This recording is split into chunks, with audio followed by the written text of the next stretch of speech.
सिद्ध योग में आपका स्वागत है। हम आप सबके लिए ऑनलाइन योग कक्षाएं आयोजित कर रहे हैं जो अंग्रेजी और हिंदी दोनों भाषाओं में उपलब्ध हैं। हम प्रत्येक दिन सुबह 5 बजे से रात 10 बजे तक 12 अंग्रेजी और 4 हिंदी की कक्षाओं के साथ आपके लिए उपस्थित हैं ताकि आपको प्रत्येक दिन सही समय पर योग का अभ्यास करने में सुविधा हो। ये 2 सप्ताह एक ऐसा समय है जिसमें आप शामिल होकर अपने जीवन में एक सकारात्मक परिवर्तन का अनुभव कर सकते हैं, वह भी बिल्कुल मुफ्त में।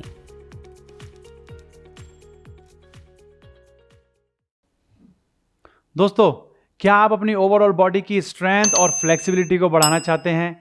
आप अपने हिप्स की फ्लेक्सिबिलिटी को और भी ज़्यादा बढ़ाना चाहते हैं और अपने आप को एडवांस आसनों के लिए तैयार करना चाहते हैं, साथ ही साथ अपनी कोर की और हैंड्स की स्ट्रेंथ को आप बढ़ाना चाहते हैं, बहुत ज़्यादा कम है, और आप जो है अपनी लेग मसल्स को और अच्छे से स्ट्रेच करना चाहते हैं, अपनी फॉरवर्ड बेंडिंग को बढ़ाना चाहते हैं। तो दोस्तों, आज हम आपको बताने वाले हैं एक ऐसे आसन के अभ्यास के बारे में जो आपको हेल्प करेगा आपकी इन सारी समस्याओं को दूर करने में, और साथ ही साथ इस आसन के लगातार अभ्यास से आपको और भी कई सारे लाभ मिलेंगे जिनके बारे में हम आपको इस आसन के अभ्यास के दौरान बताएंगे। तो दोस्तों, मेरा नाम है अतुल मिश्रा और सिद्धि योगा में आप सभी का स्वागत है। तो चलिए दोस्तों, हम लोग चलते हैं अपने फायरफ्लाई पोज यानी कि टिटिव आसन के अभ्यास की तरफ, और उससे पहले इस आसन के अभ्यास में कुछ जरूरी बातें समझ लेते हैं। तो सबसे पहले जानते हैं इस आसन की कैटेगरी के बारे में। तो दोस्तों, ये आसन एडवांस आसनों की कैटेगरी में आता है और साथ ही साथ ये एक हिप ओपनिंग और आर्म बैलेंसिंग पोज है। और अब चलते हैं इस आसन की कॉन्ट्रा इंडिकेशंस की तरफ। तो दोस्तों, वैसे तो ये एक एडवांस आसन है। एडवांस कैटेगरी वाले आसनों को करने के लिए आप जो है पूरी तरह से फिजिकली फिट होने चाहिए। तो दोस्तों, अगर फिर भी फिजिकल बॉडी की बात करें तो अगर आपको आपके शोल्डर्स जॉइंट या फिर एल्बो जॉइंट या रिस्ट जॉइंट से रिलेटेड कोई इंजरी है, आपको हिप जॉइंट से रिलेटेड कोई इंजरी है, आपको बैक पेन है, हाई ब्लड प्रेशर या लो ब्लड प्रेशर की समस्या है, तो आपको इस आसन का अभ्यास नहीं करना है। अब चलते हैं अपने फायरफ्लाई पोज टिटिव आसन के अभ्यास की तरफ, और सबसे पहले जानेंगे कि कौन कौन से प्री आसनास और प्री प्रैक्टिसेस करनी है हमको अपने इस आसन के अभ्यास के लिए। तो दोस्तों, जैसे कि बताया कि ये एक आर्म बैलेंसिंग पोज है, तो आपके आर्म्स की स्ट्रेंथ अच्छी होनी चाहिए, और साथ ही साथ ये एक हिप ओपनिंग पोज भी है, तो और ये फॉरवर्ड बेंडिंग को भी इंप्रूव करता है आपकी। तो हम लोग हिप ओपनिंग पोज और फॉरवर्ड बेंडिंग को इंप्रूव करने वाले आसनों की प्रैक्टिस कर सकते हैं इस आसन के अभ्यास को करने के लिए। बट फिर भी आप सभी को कुछ स्पेसिफिक आसन चाहिए होंगे जिनकी आप प्रैक्टिस कर पाएँ, तो मैं आपको बता देता हूँ कि आप लोग प्रैक्टिस कर सकते हैं अपने भूनमन आसन की। ठीक है, तो भूनमन आसन यानी कि उपविष्ट कोणासन की आप सभी लोग प्रैक्टिस कर सकते हैं इस तरीके से अपनी लेग्स को खोलने के लिए, जो कि हेल्प करता है आपकी लेग मसल्स को अच्छे से स्ट्रेच करने में। तो आपको इस तरीके से फॉरवर्ड बेंडिंग करके अपनी लेग्स को अच्छे से स्ट्रेच कर लेना है। देखिए, तो ये आसन जो है आप सभी लोगों को आना चाहिए, और आप सभी लोग अगर इस आसन का अभ्यास नहीं कर पा रहे हैं तो आप लोग अभी तैयार नहीं हैं अपने फायरफ्लाई पोज यानी कि टिटिव आसन को करने के लिए। तो आप सभी लोगों को उपविष्ट कोणासन का अभ्यास आना चाहिए, और साथ ही साथ आप लोगों को प्रैक्टिस करनी है अपने एक और आसन की। इसमें आपको क्या करना होता है, आपको अपने राइट हैंड को अपने राइट नी के नीचे से, लेफ्ट हैंड को अपने लेफ्ट नी के नीचे से लेके आना है, और धीरे धीरे आपको जो है अपने दोनों घुटनों को सीधा करना है। थोड़ा और स्ट्रेच देंगे तो ये आपकी फॉरवर्ड बेंडिंग को इंप्रूव करेगा, आपकी हिप्स और हैमस्ट्रिंग मसल्स को अच्छे से स्ट्रेच करता है, और साथ ही साथ आपके टिटिव आसन के अभ्यास के लिए ये आसन सबसे बेस्ट आसन है, क्योंकि जब आप टिटिव आसन का अभ्यास करते हैं तो आपकी जो दोनों लेग्स की पोजीशन है वो सेम रहती है। जब आप आर्म बैलेंसिंग करते हैं तो आपके आर्म या आपके शोल्डर के ऊपर रहते हैं आपके जो दोनों लेग्स हैं वो, तो अच्छे से स्ट्रेच करना है।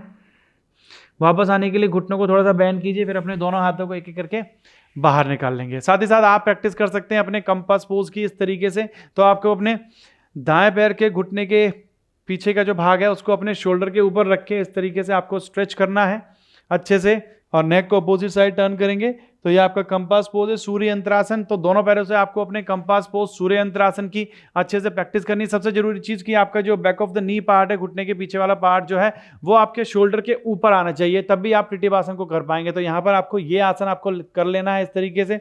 ये पोजीशन लेने के बाद फिर धीरे से आपको स्ट्रेच करना है और अपोजिट साइड देखेंगे, और अच्छे से स्ट्रेच करना है एल्बो को बेंड करते हुए। तो ये जो आपके हिप ओपनिंग पोजेज हैं ये आपको बहुत ज़्यादा हेल्प करेंगे आपके टिटिव आसन के अभ्यास में। अब जैसे कि ये एक आर्म बैलेंसिंग पोज भी है, तो हमें आर्म बैलेंसिंग आसनास की प्रैक्टिस भी करनी है। तो हम लोग प्रैक्टिस कर सकते हैं बकासन की, और साथ ही साथ हम लोग प्रैक्टिस कर सकते हैं अपने भुजपिंडासन की। तो बकासन और भुजपिंडासन ये दोनों जो आसन है वो आपकी आर्म्स की स्ट्रेंथ को बढ़ाएंगे और तैयार करेंगे आपको आपके टिटिवासन फायरफ्लाई पोज के लिए।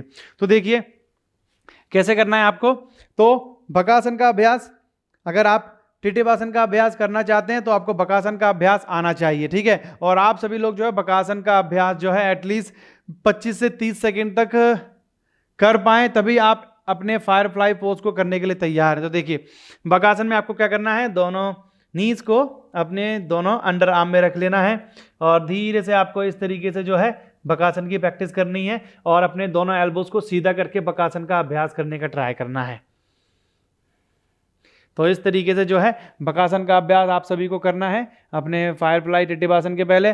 और अगला जो हमारा आसन आता है वो है भुजपिंड आसन। तो भुजपिंड आसन भी काफी अच्छा आसन है और बेस्ट आर्म बैलेंसिंग पोज है आपके टिटिवासन के अभ्यास के लिए। तो देखिए क्या करना है आपको, दोनों लेग्स को इस तरीके से बैंड रखना है, दोनों हाथों को अपने एड़ियों के पीछे की तरफ रखेंगे और दोनों एल्बोज को थोड़ा सा बैंड करेंगे और हिप्स को धीरे धीरे डाउन करना है और दोनों अपनी जो आपकी हैमस्ट्रिंग मसल है उसको अपनी आर्म पर रेस्ट कर देना है और धीरे से आपको अपनी दोनों लेग्स को जो है इस तरीके से क्रॉस करके ऊपर की तरफ देखिए भुजपिंड आसन का अभ्यास करना है।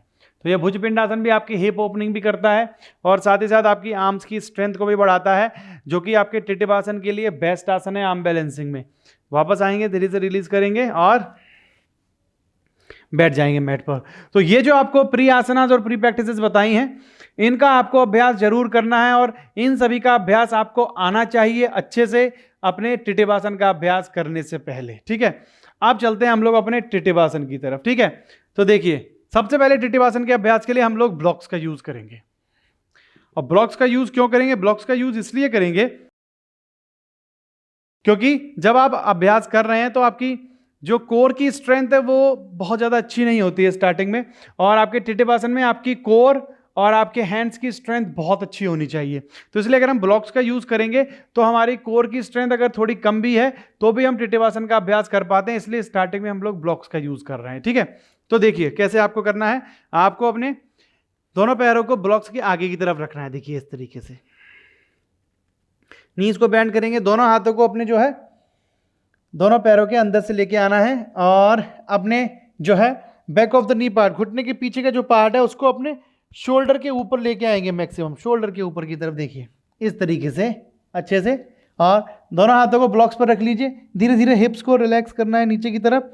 और देखिए आपको जो है पहले ये प्रैक्टिस करनी है जिससे कि आप अपनी कोर को यूज़ कर पाएँ, ठीक है। और सबसे पहले अपनी एल्बोज को सीधा करने का ट्राई कीजिए, फिर धीरे धीरे अपने पैरों को सीधा करने का ट्राई कीजिए जितना भी आप कर सकते हैं इस तरीके से। कुछ लोगों को प्रॉब्लम आएगी हिप्स को नीचे ले जाते हुए, तो आप हिप्स को ऊपर करके भी इस तरीके से पैरों को सीधा करने का ट्राई कर सकते हैं। ये आपके जो है फायरफ्लाई पोज टिटिवासन की वेरिएशन है। घुटने अगर सीधे नहीं हो रहे हैं अभी तो कोई दिक्कत वाली बात नहीं है, एल्बोज को सीधा करके कोर को एंगेज करने का ट्राई कीजिए।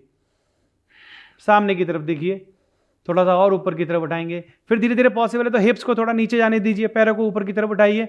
तो इससे क्या होगा, आपकी रिस्ट पर प्रेशर पड़ता है जब आप अपने हिप्स को नीचे की तरफ जाने देते हैं, ठीक है। जैसे जैसे आपके हिप्स नीचे की तरफ जाएंगे और आपके पैर ऊपर की तरफ जाएंगे तो इससे क्या होगा, आपकी रिस्ट पर प्रेशर आएगा और आपके टिटिवासन के अभ्यास में आपकी रिस्ट की स्ट्रेंथ, आपकी कलाइयों की स्ट्रेंथ बहुत ही ज़्यादा इंपॉर्टेंट है, अदरवाइज आप फाइनल पोज को होल्ड नहीं कर पाएंगे। साथ ही साथ आपकी कोर की स्ट्रेंथ भी बहुत ज़्यादा इंपॉर्टेंट है आपके टिटिवासन के अभ्यास के लिए। और फॉरवर्ड बेंडिंग अच्छी होनी चाहिए, हिप्स की फ्लेक्सिबिलिटी अच्छी होनी चाहिए, क्योंकि जब तक आपके घुटने के जो पीछे वाला ये पार्ट है ये आपके शोल्डर के ऊपर नहीं आएगा तब तक आप जो है टिटिवासन में अपने पैरों को सीधा नहीं कर पाएंगे, ठीक है, और ना ही आप अच्छे से अभ्यास कर पाएंगे। तो सबसे पहले जो आपको हिप ओपनिंग पोजेस बताए हैं उनका आपको अभ्यास करना है अच्छे से, जिससे कि आपके हिप अच्छे से ओपन हो जाए, फॉरवर्ड बेंडिंग इंप्रूव हो जाए, लेग मसल्स अच्छे से स्ट्रेच हो जाए, ठीक है। अब देखिए जब थोड़े थोड़े धीरे धीरे हम थोड़ा देर के लिए होल्ड करने लगेंगे, उसके बाद हमें जो है प्रैक्टिस करनी है सेम ब्लॉक्स के साथ ही, थोड़ों पैरों में थोड़ा और गैप करेंगे और इस बार हमें ट्राई करना है कि अपने दोनों घुटनों के पीछे का जो पार्ट है वो अपने शोल्डर के ऊपर आ जाए। थोड़ा टाइम लगेगा, ठीक है, जो आपको भी जस्ट प्रैक्टिस बताई थी और जो प्री आसनास हैं उनका आपको कंटिन्यू अभ्यास करते रहना है, ठीक है। अब देखिए अच्छे से यहाँ पर लेके आएंगे शोल्डर के ऊपर की तरफ, अब थोड़ा सा और पास करेंगे अपने पैरों को, थोड़ा सा और अंदर की तरफ ले जाएंगे अपने हेड को और ट्राई करेंगे दोनों के घुटनों के जो पीछे का पार्ट है वो आपके शोल्डर के ऊपर आ जाए। देखिए थोड़ा और पास लेके आइए, फिर धीरे से अपने दोनों हाथों को अपने ब्लॉक्स पर रखिए और धीरे धीरे आपको जो है अपने घुटनों को सीधा करते हुए अपने हिप्स को नीचे की तरफ लूज कर देना है और ऊपर की तरफ देखिए, पैर के अंगूठे उंगलियां बाहर की तरफ रहेंगे। घुटनों को थोड़ा और सीधा कीजिए, अच्छे से स्ट्रेच होने देंगे। ऊपर की तरफ देखिए और सीधा कीजिए घुटनों को। आप वापस आने के लिए धीरे से घुटनों को बैंड करेंगे, डाउन करेंगे और रिलीज कर देंगे। तो जब आप ये अभ्यास करेंगे तो आप पाएंगे कि आपकी कलाइयों पर काफी अच्छा प्रेशर आ रहा है, क्योंकि आपकी कलाइयों की जो स्ट्रेंथ है वो बहुत ज़्यादा हेल्प करती है। क्योंकि जब आप अपने हिप्स को नीचे की तरफ लाते हैं तभी आप अपने पैरों को ऊपर ले जा पाते हैं, ठीक है। और इस पोजीशन में आपकी कलाइयों पर काफ़ी अच्छा प्रेशर आता है। तो आपको जो है अपनी रिस्ट की स्ट्रेंथ पर काम करना है और आपकी रिस्ट की स्ट्रेंथ, आपकी कलाइयों की स्ट्रेंथ बढ़ाने के लिए जो बकासन है और जो भुजपिंडासन है वो दोनों काफ़ी अच्छे आसन हैं। उनका आपको अभ्यास पहले से ही अच्छे से करके रखना है अपने टिटिवासन को करने से पहले। अब देखिए विदाउट ब्लॉक्स करेंगे, ठीक है। तो ब्लॉक्स को साइड कर दीजिए, ठीक है। अब देखिए थोड़ा और एडवांस टेक्निक हम लोग यूज करेंगे अपने इस आसन के अभ्यास को करने के लिए, जिससे कि आप अपने पैरों को पूरी तरह से सीधा कर पाएंगे और साथ ही साथ आप अपनी लेग्स को और हिप्स को अच्छे से स्ट्रेच भी कर पाएंगे, ठीक है। तो देखिए इस आसन के अभ्यास को करने से पहले हमें अपने घुटनों को थोड़ा सा बैंड रखना है। दोनों हाथों को अपने पैरों में अंदर की तरफ ले जाएंगे, दोनों पैरों को थोड़ा पास लेके आएंगे और दोनों हाथों को अपनी कमर के पीछे की तरफ लेके जाइए, लॉक कर लीजिए। पैरों में थोड़ा गैप बढ़ाइए और यहाँ पर हमें जो अपने हिप्स को और अपनी हैमस्ट्रिंग मसल्स को जो है गैप थोड़ा और बढ़ाइए, जिससे कि आप घुटनों को सीधा कर पाएँ और अपने हिप की तरफ देखने का ट्राई कीजिए। तो इस तरीके से आपको अच्छे से स्ट्रेच कर लेना है अपने आप को। फिर इसके बाद हिप्स को थोड़ा डाउन लेके आइए, पैरों को पास लेके आएंगे और फिर अपने जो घुटने के पीछे का पार्ट है उसको अपने शोल्डर के ऊपर की तरफ रखेंगे।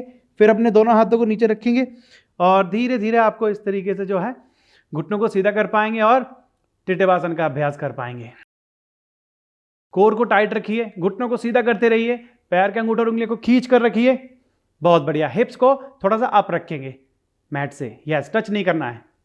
वापस आने के लिए घुटनों को बैंड करेंगे धीरे से डाउन और मैट पर बैठ जाएंगे। तो देखिए इस तरीके से जो है हमने अभ्यास किया अपने टिटिवासन का। तो स्टार्टिंग में जब आप अभ्यास कर रहे हैं टिटिवासन का तो आपको ध्यान रखना है कि आप 10 से 15 सेकंड का होल्डिंग टाइम रखिए स्टार्टिंग में। और साथ ही साथ अगर लाभों की बात करें तो इस आसन के अभ्यास से आपको कई सारे लाभ मिलते हैं, जैसे कि आपकी कलाइयों की रिस्ट की स्ट्रेंथ बढ़ती है, शोल्डर्स की स्ट्रेंथ बढ़ती है, हिप्स की फ्लेक्सिबिलिटी इंप्रूव होती है, शोल्डर्स की फ्लेक्सिबिलिटी इंप्रूव होती है, शोल्डर्स की स्ट्रेंथ इंप्रूव होती है, कोर की स्ट्रेंथ इंप्रूव होती है, फॉरवर्ड बेंडिंग बढ़ती है। साथ ही साथ इस आसन का अभ्यास करके आपका जो मनोन्मय कोश है आप उसको स्ट्रांग बना सकते हैं। ये आपके वात की जो समस्या है उसको दूर करने में हेल्प करता है, आपकी शरीर के अंदर समान वायु जो है उसको बैलेंस करने में हेल्प करता है, ठीक है ना। और साथ ही साथ आपके जो मणिपुर चक्र है उसकी एनर्जी को बैलेंस करता है और मणिपुर चक्र की एनर्जी को ऊपर की तरफ लिफ्ट करने में इस आसन के अभ्यास से बहुत ज़्यादा आपको मदद मिलेगी। और ये आपकी ओवरऑल बॉडी की एनर्जी को बनाए रखने में हेल्प करता है, ओवरऑल बॉडी की स्ट्रेंथ को इंप्रूव करता है। तो दोस्तों मैं आशा करता हूं कि इस सारी जानकारी के साथ आप अपने इस आसन का अभ्यास अच्छे से कर पाएंगे और अपने टिटिवासन से मिलने वाले सभी लाभों को आप सभी लोग ले पाएंगे। तो आप करिए अपने इस आसन का अभ्यास। हम मिलते हैं आपसे जल्दी एक और नए आसन के साथ। तब तक के लिए नमस्कार।